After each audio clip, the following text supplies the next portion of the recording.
গত বছরের শুরুতে বিয়ে করেন গায়ক, অভিনেতা ও শিক্ষক তাহসান খান এবং মেকআপ আর্টিস্ট রোজা আহমেদ। কিন্তু এক বছর পূর্ণ না হতেই শোনা যাচ্ছে বিচ্ছেদের সুর।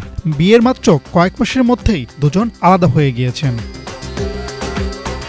তাহসান ও রোজা আহমেদের বিবাহবার্ষিকীর এক বছর পূর্ণ হলেও দুজনকে একসঙ্গে দেখা যায়নি। এ নিয়ে সামাজিক মাধ্যম ও বিভিন্ন মহলে বিচ্ছেদের গুঞ্জন ছড়িয়ে পড়ে। ব্যক্তিগত জীবন নিয়ে চলমান এই গুঞ্জনের মধ্যেই বিচ্ছেদ নিয়ে মুখ খুললেন তাহসান নিজেই।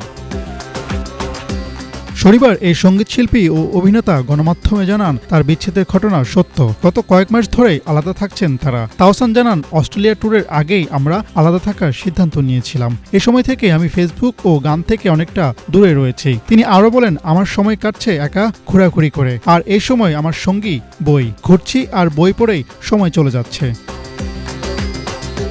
কয়েকদিন আগে রোজা আহমেদ বিবাহবার্ষিকীর একটি কেক শেয়ার করেন। সেখানে তার পরিহিত পোশাক ও লুক বিস্মিত করে নেটিজেনদের। রোজার পোশাক নিয়েও তৈরি হয় আলোচনা। এসবের মাঝেই বিচ্ছেদের গুঞ্জন ছড়ায়।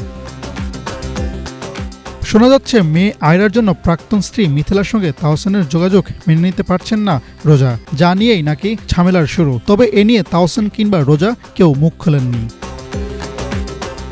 2025 সালের 4 জানুয়ারি মাত্র 4 মাসের পরিচয়ে পেশাদার মেকআপ আর্টিস্ট রোজা আহমেদকে বিয়ে করেন তাহসান খান। এর আগে 2006 সালে 3রা আগস্ট অভিনেত্রী রাফিয়াত রশিদ মিথিলার সঙ্গে বিবাহ বন্ধনে আবদ্ধ হন তাহসান খান। দীর্ঘ 11 বছরের সেই সংসারের ইতি ঘটে 2017 সালে।